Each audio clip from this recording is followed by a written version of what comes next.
I was just a concubine-born daughter of the Shangshu household. Because my fate was cursed, they shipped me off to the countryside to toil like a farmhand. 16 years later, my so-called father suddenly called me back to the capital. Turns out he wanted me to marry in place of my legitimate sister, to a prince who's both crippled and cursed to bring death to his brides. To survive, I grabbed all I could and tried to run in the middle of the night.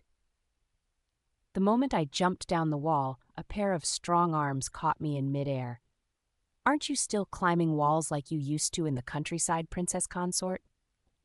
If you don't want to get married, fine. Let's hand you over to the magistrate then." "Wait, turn me into the authorities?" It was nearly midnight. I was standing on top of the Shangshu Manor's 3-foot wall, ready to leap. I clenched my teeth and dove for it. But instead of crashing into the ground, I landed in someone's arms. When I opened my eyes, I was staring into a pair of narrow peach blossom eyes, curved with amusement. Didn't expect the Princess Consort to be just as spirited even after coming back to the capital. Still climbing walls, I see. My eyes went wide. I scrambled out of his arms, brushing myself off in panic. "Princess Consort, you've got the wrong person. The name's Chun Feng. Got it?" Only when I stood up did I realize he was sitting. My eyes slowly drifted down to his legs. I blurted out, "You're crippled?" And then I remembered that painting I'd seen earlier by the study. You're that lame prince everyone says is cursed." As soon as I said it, I turned and ran. Didn't even make it 2 steps before I stumbled on a stone and face-planted forward. From behind came his voice, flattened a bit, dim-witted. "She's not my princess consort. Guard, take this thief to the authorities." I rolled over and looked back at him, tightening my brows. Gone was that calm, polished air from moments ago. He really seemed slow-witted now. But if I really got reported to the authorities, the Feng family would chew me up and spit me out. Trying to save my skin, I dropped to my knees and pleaded, "Please, Your Highness, show mercy. I'm not a thief. I just stepped out to catch some air. If you want the real princess consort, I can go back in and get her for you." But he just shook his head, expression never changing. "You climbed over the wall. That makes you a thief. Thieves go to the authorities." He spoke so seriously, like he had no clue how ridiculous he sounded with that face of his. Seeing he was impossible to reason with, I turned to his guard instead, pressed my palms together and begged, "Sir, please, I'm really not a thief. Maybe take your master to a doctor? See if something can be done?" Too bad the guard had a thicker skull than his master. "His Highness's orders are final." I glanced at my own fist, but matched against those 2 brutes. Might as well compare a plum to a melon. And so, my great escape plan went up in smoke and landed me straight at the magistrate's feet. The pounding of the drum filled the air. Before the official even showed, my father and stepmother arrived. Seeing me tied up next to the wheelchair, both their eyes squinted into tiny, satisfied slits.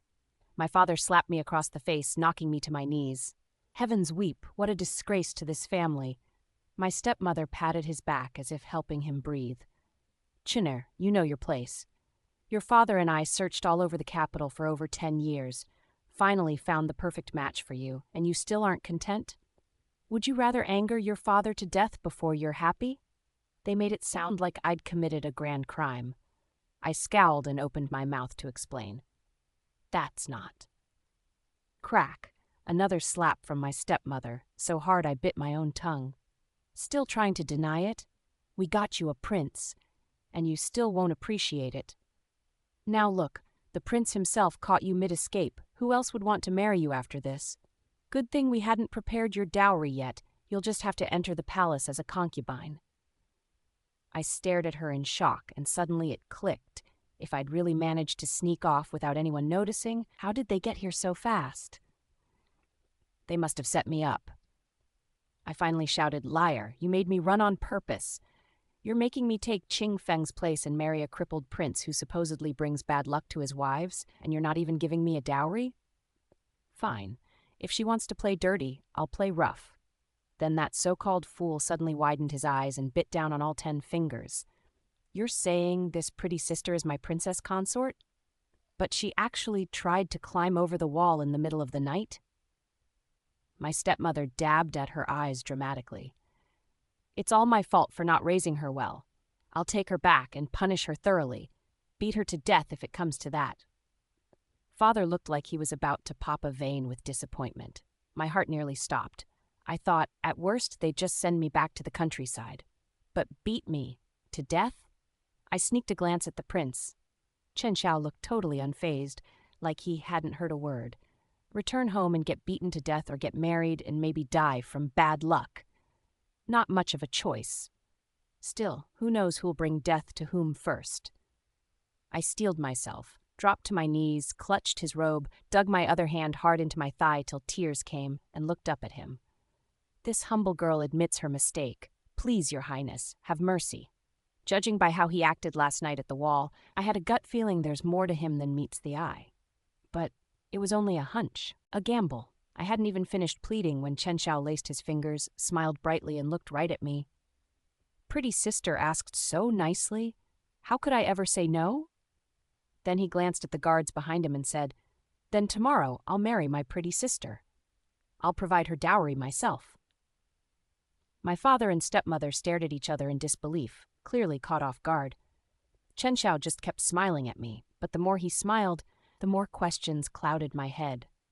Less than a day later, Chen Shao had both betrothal gifts and dowry delivered in one go. There was so much gold and jewelry, it practically overflowed from the small courtyard I was staying in. On the wedding day, Qingfeng stood outside, arms crossed, sneering as she watched. "So much gold and jade. Too bad they're tying you to a brainless cripple with a cursed fate. Can't wait to see how that life turns out." I looked up and fired back. "Sister, didn't your mother get someone to divine your future when you came of age? Said every year that you'd marry someone of great status? Yet here you are, already 20, still single. The one decent match, Prince Chen, and you pass him to me?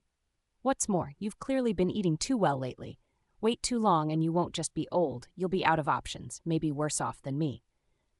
Qingfeng's face turned a deep red, fury boiling as she lunged to yank off my phoenix crown.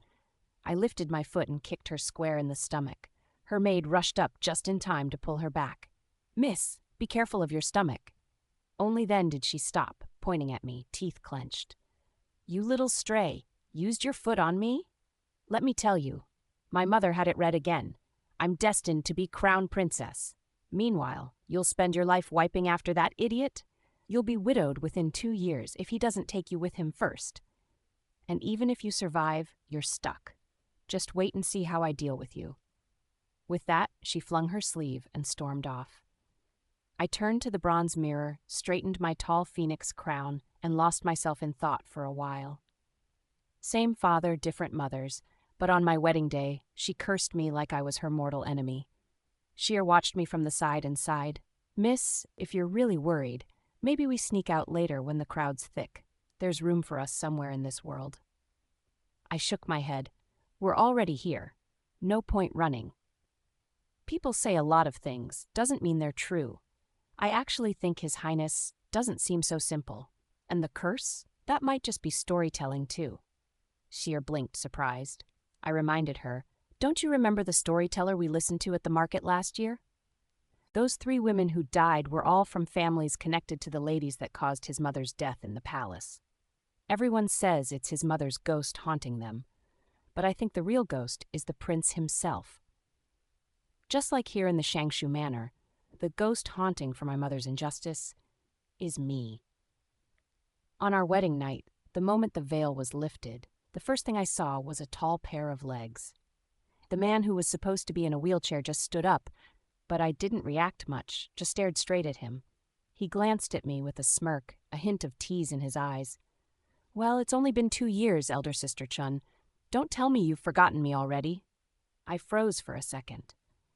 Truth be told, I really shouldn't have forgotten him. When I was 6, my mother was caught in what they called an affair by the main wife of the Feng household. She insisted my mother had something with the stableman and dragged her to the magistrate. My poor mother, already 6 months pregnant, was thrown out. I cried for a whole day and night. Father whipped me with thin willow branches, saying that even though I was his flesh and blood, I was tainted. The main wife told him to go easy on me, but turned around and called in a priest. That priest took one look at me and said I brought bad luck, cursed my parents, cursed my husband-to-be, and had to be sent to the countryside to break the spell. I thought once I got there, the beatings would stop. I was wrong. They just dumped me and Sheer in an old empty house and left us to fend for ourselves.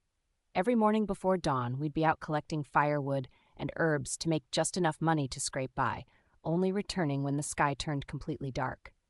We were cold most days and hungry all the time. That went on for 5 years. One day, while I was up the mountain gathering firewood, I found a boy lying there in fine robes, looking like someone from a painting. I was about to walk away. I could barely keep myself and Sheer fed, let alone rescue a stranger. But something in me said, good-looking usually meant rich. And if I saved him, maybe he'd be grateful. Maybe he'd reward us. Maybe we could finally afford a better place to live. So I bit the bullet, dragged him to the river, splashed water on him until he came to, and shoved a piece of polygonatum root into his mouth from my basket. Then I just sat there and waited. I figured once he woke up, our lives would change for the better. Didn't expect the boy had knocked something loose in his head. Only thing he remembered was his name, Shangshu. No clue where he lived or who his parents were. Sheer looked worried and said, maybe we should just take him right back to where we found him. He eats 3 whole bowls of rice every day and we're already stretched. But Shangshu just wiped his mouth, got up, and started picking up the dishes. I won't eat for nothing. I can help with chores, chop wood, pick herbs with you. I won't be dead weight. I remembered my mother once said saving a life brings you blessings, so I told Sheer, forget it, it's just an extra pair of chopsticks. Besides, with one more person around, the place doesn't feel so empty anymore. She sighed and said, you're going to regret this, my lady. I stuffed some bamboo shoots into Shangshu's bowl. You look like a bean sprout. Where's the strength to climb mountains? He grinned. Boys like me don't need much food, but got plenty of muscle. True enough, from then on, Shangshu went up the mountain with me to gather herbs every day. Sheer would take them to the market to sell. After a year of this, maybe his luck rubbed off on us or something. Our earnings tripled compared to before. But our days together didn't last. 1 year later, someone from the capital came and took him away. As thanks, they also left us with a big sum of money. I figured as long as we didn't blow it on gambling, it'd be enough for Sheer and me to live out our lives just fine in the countryside. Not even 2 years had passed when people from the Feng household came looking for me. Said they found me a great match. I was to marry a prince. The day before our return, Sheer and I were still marveling, saying Shangshu really was our lucky star. Ever since he showed up, everything started turning for the better. Now that he's gone, the luck stayed behind. Who'd have thought the Feng household would even remember you, and now they're marrying you off, to a prince, no less. We didn't get to enjoy that thought for too long. That night, I overheard father and the main wife talking. And that's when I found out the prince I was marrying, the so-called favored son of the emperor. Not only was he crippled and feeble-minded, but also cursed to bring doom to his wives. The marriage was originally meant for my legitimate sister, but my stepmother said my dear Qing was born with a phoenix fate. Only the crown prince is good enough for her. As for that useless cripple, he's already jinxed 3 fiancés to death. Good thing that cursed childhood friend of yours is still breathing. Let them wipe each other out. That's when it hit me. In the Prime Minister's manor, I'd never been anything more than a pawn to be moved wherever convenient. So I thought, fine, I'll take back control of my life. I planned to run away and dodge the wedding, only to bump into that smug, flashy fool from the other night. For some reason, he lost his mind and dragged me straight to the authorities in the middle of the night. That's when I swore, if he wasn't my idiotic fiancé, I'd marry the jinxed prince the very next day just to spite him, get him thrown behind bars. Who would have thought before I could deliver him to jail, I ended up in his bed first. Looking at him, I forced out an awkward laugh. How could I forget Your Highness did me a great favor back then? If not for you, I probably wouldn't even have had enough to eat or wear at that time. But you know me, all I've ever wanted in this life is a bit of wealth and comfort. He lounged off to the side, long legs crossed over the table, lips curled in a faint grin. "So, princess," he said, "you never wanted payback against those who nearly got you and your mother killed?" I paused. Of course I'd thought about it, but back then I had nothing. No power, no means. My revenge plans were nothing more than desperate fantasies of bloodshed. Perish one enemy, hurt myself just as much. I remembered something my mother said before she was cast out: better a hard life than a noble death. And out there in the countryside, I didn't even have time to dream of revenge. I was barely surviving. "I can help you," he said, his tone suddenly cold. "What's the price?" Ever since the day they brought me back from the village, I knew nobody gives you anything for free. He stood, hand gently gripping my chin. The throne. That night, I got to know the burden he carried. Because he was the emperor's favorite son, his mother became the target of the entire harem. On the autumn hunt, they turned him into literal prey. He learned my mother had once been the prime minister's official wife. Just to boost his career, she agreed to be demoted to concubine and make room for another, and she got framed, had to escape with a 6-month-old baby. So we made a pact: share blood, share purpose. We'd back each other to the end. From then on, the prince's manor became my fortress for revenge. And I'd be his sharpest blade and cut down anyone who destroyed his mother. Next morning, a maid from the prime minister's manor showed up with the usual tonic. Chen Xiao had the bowl in hand, ready to drink. My gut said something was off. I interrupted. "Your Highness, you haven't had your preserved fruit today." Took the bowl from him, sniffed it, and frowned. The moment I stuck a silver hairpin in, the maid lunged with a dagger. Luckily, Chen Xiao reacted fast, swiftly pinned her down and dislocated her jaw. Before long, the pin turned pitch black. "Looks like your stepmother and sister really want me dead," I muttered. Chen Xiao's voice came cold and sharp. "It's the crown prince. He wants me out of the way." 7 days later at the palace banquet, Chen Xiao might have been labeled a fool, but he was still royalty, so even if people thought him simple-minded, etiquette demanded the invitation still went to his manor. But word in the capital was everywhere. He's a mad cripple, and I'm his cursed future wife. On our way in, everyone avoided me like the plague. Qing Feng stood with a group of noble ladies not far off, hand in hand, giving me that familiar, condescending look. A widow in the making, just her face is bad luck. Married to a lunatic and a cripple, and still grinning like that. Talk about being perfectly matched. I heard she tried to run away from the wedding. Can you believe the prince didn't mind? If I were her, I would have hanged myself long ago. Exactly. No idea why someone like her is even invited to a palace banquet, and she actually showed up like she belongs here. I'd planned on staying out of sight. But then I remembered what Chen Xiao told me on our wedding night. I'm his blade. Once you start holding back, it only gets easier to do it again. I turned, glanced at Qing Feng standing with a group of noble ladies, raised a brow and said, "What nonsense is this? The prince's health has been getting better by the day. Honestly, I could barely get out of bed the morning after our wedding. And this is the palace, no less. Dear sister, dragging these noble ladies along to gossip about royalty? Does that reflect their upbringing? I mean, you're not getting younger either. Wait a few more years, and your only options might be the old bachelors over in East Street." Qing Feng's face flushed red. She reached for a willow twig nearby, clearly intending to hit me. The crowd that had backed away earlier quickly gathered again, wanting to witness me getting punished on my first palace visit. I looked at that twig, ready to grab it midair. If she hit me, I'd hit her back. Just as the willow branch came swinging down, a fair and slender hand caught it midair. "And you think you can touch this prince's wife?"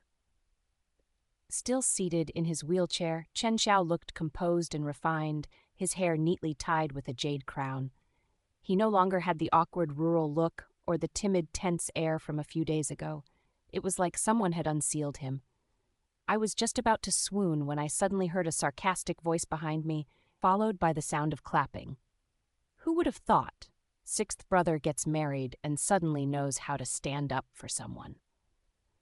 I glanced between Chen Xiao and the crown prince. The tension crackled like lightning between them. I recalled Chen Xiao once told me the crown prince had been poisoning him ever since his return to the capital. Worried his brother was up to no good, I quickly stepped in front of Chen Xiao. Of course. The physician said having a harmonious marriage is great for my lord's recovery. I didn't wait for the crown prince's comeback, just pushed Chen Shao away. Still, I caught the flicker of cold fury in the crown prince's eyes. I leaned closer to Chen Shao. I could have handled Qing Feng just fine on my own. You just exposed your recovery the day after the wedding. Aren't you afraid he'll come at you even harder? Chen Shao gently patted my hand. Try harder? Didn't he already? That was on day 2. Relax. Letting him see I'm recovering is all part of the plan. Credit goes to you, actually. I raised a brow. Me? Golden wine flowed, and laughter echoed through the banquet hall. The emperor kept glancing our way. I hear that since getting married, Chen Shao's mental confusion and leg problems have improved a lot. Is it true? Amazingly, Chen Shao stood up and replied, Grateful for your majesty's concern. I've recovered well. Gasps rippled through the hall. After all, since disappearing during that hunting trip a few years ago and being found again, Chen Shao had looked completely broken, trapped in a wheelchair, acting like a child. No one expected him to be able to stand, let alone deliver a formal speech. Naturally, people were stunned. I quietly sipped my tea, trying to blend into the background. But from the corner of my eye, I noticed the crown prince clenched his fists, his eyes red with suppressed rage, like he just realized he'd been tricked. The emperor, on the other hand, was unmistakably pleased. He actually stepped off the throne himself, unable to hide the joy on his face. Grabbing Chen Shao's wrist, he turned to me and asked, Princess Chen, is it true? Has my son really recovered? Then he looked back at a man in black robes with long hair draped over his shoulders. Grand Diviner, what's the meaning of this? While the emperor was distracted, I sneaked a glance at the diviner and caught the silent exchange of looks between him and the crown prince. I quickly shot Chen Shao a look. We both got it. There was definitely more to Chen Shao's illness, and the Grand Diviner was likely right in the middle of it. I looked at the emperor and said, Father, you're not mistaken. His Highness can really walk again. The imperial astrologer walked slowly down from the platform, holding his compass, sweat dripping down his face. He bowed to the emperor and said, Your Majesty, based on the birth charts of His Highness and the Princess Consort, the prince's recovery is because of her. Though His Highness bears the fate of loneliness, the Princess Consort's strong destiny somehow countered it. Alone, they'd both be doomed to solitude, but together, it's like poison canceling poison. But the Princess Consort's fate may be too strong. If this continues, I fear. Chen Shao looked at the astrologer with a polite smile, but his eyes were full of disdain. The emperor, however, only heard the first part. He grasped our hands tightly and beamed, Marvelous, truly marvelous. I only meant to find a gentle wife for my son, never thought she'd actually cure him. I heard from the servants that you like gold. Very well, I'll grant you 1,000 taels. My heart jumped with joy, and I quickly knelt to thank him. Just below the dais, my father, stepmother, and Qing Feng sat stiffly, pale as ghosts. As we were leaving the palace, Qing Feng showed up again, blocking my path like a persistent shadow. She frowned, arms crossed, and scoffed. Chen Feng, don't think I don't know what tricks you pulled to make him stand. You might have made him walk today, but what about tomorrow? Or next year? Don't forget, you were born cursed to be alone. I casually brushed a flower petal off her shoulder and said, True, there's still a long road ahead. But didn't you hear the astrologer? Both His Highness and I are cursed, and somehow that balanced out. Still, dear sister, you'd better watch out. You wouldn't want your lucky star to turn into a disaster, would you? She stomped her foot. Still better than being some low-born tramp's daughter like you. My smile dropped, and my voice turned cold. Did you really need to bring up my mother? She raised her chin proudly. Just reminding you, your mother got what she deserved, dragging herself through dirt. I lowered my eyes and climbed into the carriage without another word. Chen Shao noticed my expression and asked what happened. Lifting the curtain, I looked out and said quietly, I may have been too soft with some people. I didn't want to go that far, but if she insists on pushing her luck, that's on her. He pulled me into his arms. Sounds like she brought it on herself. After the banquet, noble ladies in the capital who used to shun me began acting friendly. One invited me to tea, another to see flowers. Suddenly, I was the center of attention. Chen Xiao flipped through a couple of invitations and chuckled. Not long ago, everyone saw you as cursed. Now they're all lining up to be your friend, princess. I shrugged. That's only 'cause you used to be the emperor's favorite. I recall storytellers saying that if not for your illness, the crown prince title wouldn't be set in stone. He leaned back in his chair and after a pause said, "Then I'll count on you, princess, to help me win it back." 3 days later, I accepted an invitation from the Duchess, who also had a rough past thanks to her so-called bad luck, to visit Yuqing Temple and pray. On the way, she held my hand tightly, recounting her old hardships. My greedy uncles and cousins were after my mother's inheritance. As soon as father passed, they kicked us out of the house. Luckily, I was tough and lucky enough. I fought beside the Duke in war, and even the Emperor thinks twice before crossing me now. But your luck might even be better, fixing the prince who thought that'd ever happen. I smiled to myself. Chen Xiao was never truly sick, and I wasn't some miracle-cursed woman. We were just two people who refused to accept what fate handed us. But I could only keep nodding at the Duchess. It wasn't until we'd finished paying respects and were strolling through the back courtyard of Yuqing Temple, admiring the spring blossoms, that we suddenly caught some rather questionable sounds. The Duchess was especially sensitive to such noises and immediately headed toward the chanting room, as if determined to investigate. I quickly grabbed her hand. "It's spring, Your Grace. Might just be some cats or dogs mating. No need to spoil your mood over it." Then I turned to Sheer and said, "Go check inside, see what's going on." The Duchess gave me this look, so full of disapproval it was almost funny. "Princess Consort, this is the Yuqing Temple, not some inn. How could such things happen under a deity's gaze?" I sighed. "Life goes on, Your Grace. Nature takes its course." She shook her head. "They say your fate's hard, but I think your heart's too soft. But this kind of thing, it must be stopped." Soon, Sheer came back looking more than a little uneasy. The Duchess narrowed her eyes. "Well, what did you see?" Sheer stumbled over her words, clearly nervous. Annoyed, the Duchess muttered, "Useless," and pushed past us, storming toward the door. But the second she swung it open, she screamed, loud enough to startle the doves roosting on the roof into flight. No one noticed the faint smirk at Sheer's lips, or mine. Through the Duchess' stunned figure, we saw them, Qing Feng and the Crown Prince, completely disheveled. As the door flung open, the Crown Prince still had his hand resting on Qing Feng's barely showing belly.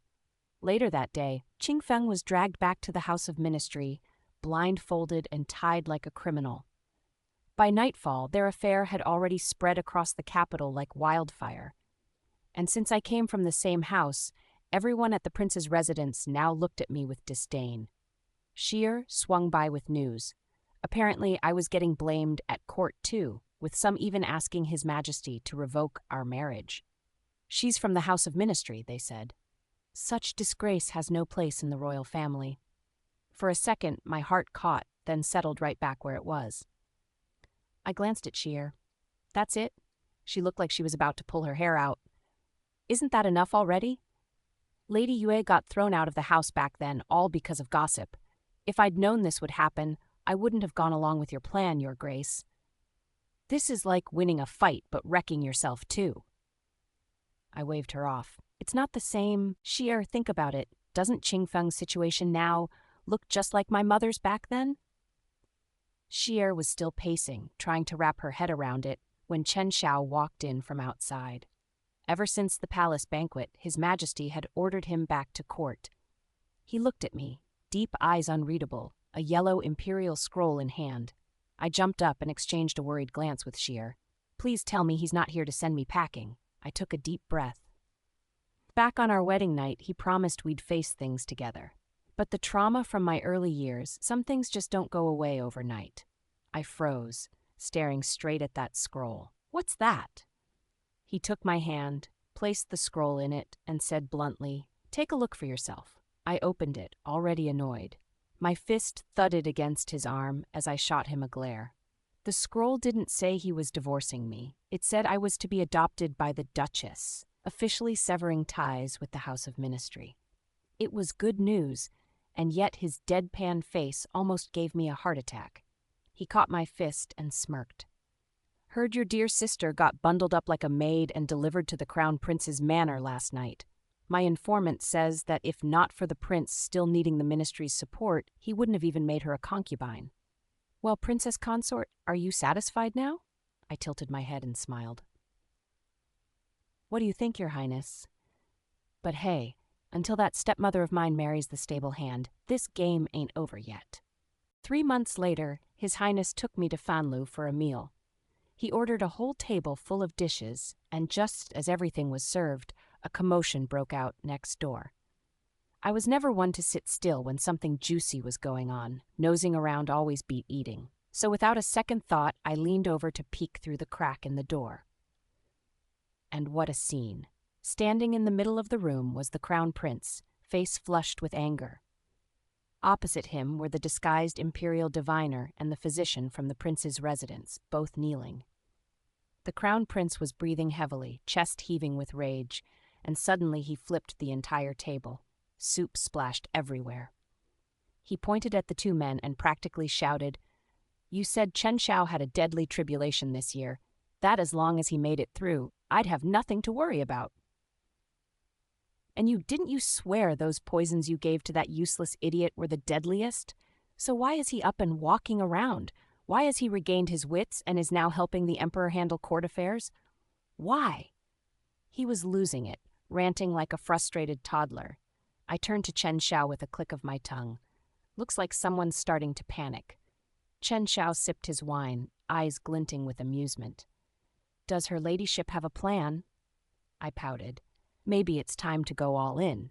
At this rate, that poor kid's gonna throw a tantrum." Chen Shao raised an eyebrow. "If we lay all our cards on the table, think you can win?" He said it with a smile, but had already risen from his seat and reached out to take my hand. "But whatever you've got in mind, I'll go along with it." That day, the Crown Prince finally pieced it all together. The year Chen Shao's mother was framed, when he supposedly went missing, he never actually lost his memory. Back at the residence, he never drank any of the mind-damaging medicine prescribed by the physician. As for the diviner, Chen Shao had seen through his mediocre tricks ages ago. Turns out, Chen Shao had been putting on a show all along, feeding off the information gathered by the spies he'd planted in the Crown Prince's household. And from that day, he made it clear they were no longer pretending. He was coming for the Crown Prince's title, fair and square. As for me, I wasn't about to rest until the truth about my own family came crashing down. Before leaving, I glanced at my sister sitting quietly in the corner, her belly as round as a watermelon. "Big sister," I said with a smile, "you better enjoy your days in the Crown Prince's estate while you still can. Chances are you won't even make it as a concubine before long." She shot up at once, grabbed a bowl, and hurled it at me. Chen Shao reached out and blocked it with ease, letting it crash harmlessly to the ground at the Crown Prince's feet. "Tsk, tsk," he said. "Looks like His Highness still hasn't learned the basics. Manage your own house first if you want to rule a country." Once the emperor confirmed Chen Shao had fully recovered his mind, he started handing him task after task. Today it was corrupt officials, tomorrow inspecting the treasury. It felt like His Majesty was making up for all those idle years when Chen Shao had been pretending to be a fool. Especially with the drought in Yuzhou and that epidemic in Yunmeng. I turned to Chen Shao and asked, "Don't you think Father is thinking about replacing the Crown Prince?" "He's putting the two of you on the same job. Historically, these things always went straight to the heir, didn't they?" Chen Shao closed the book of military strategy and said, "Isn't that just how it should be? That position should have been mine from the start. And the Prince Consort's seat, you were always meant for it." I looked at him, not quite catching the meaning of his last words. Even though they share the same father, the way the Crown Prince and Chen Shao handled disasters couldn't have been more different. When we were first assigned to deal with the epidemic in Yunmeng, Chen Shao and I wasted no time. We gathered all the imperial doctors and headed out right away. After figuring out what caused the illness, we prescribed medications accordingly. He pulled silver directly from the treasury of Prince Chen's manor and sent people to nearby towns to buy herbs. Every day, we gave out porridge and medicine. Over in Yuzhou, from what the informants reported, the crown prince spent his days dragging around a so-called mystic, praying for rain. That charlatan claimed it's because the people of Yuzhou offended the Dragon King. They need to apologize. So the crown prince ordered the already struggling folks to build a new temple for the Dragon King with their own money and labor. He demanded daily offerings and incense. But despite the fanfare, the place was filled with corpses due to starvation, and still, not a single drop of rain. The crown prince went as far as taking 100 taels of gold from the national treasury to give to the mystic. The result? Dude ran off in the middle of the night. A month later, when Chen Xiao and I got back to the capital to report, we saw the crown prince on his knees. The emperor's face was flushed red, one hand gripping his desk just to stay on his feet. All the memorials were scattered across the floor. How did I end up with a son like you? You tell me, how the hell do I pass the throne to someone like this? Chen Xiao and I exchanged a glance, both sighing under our breath.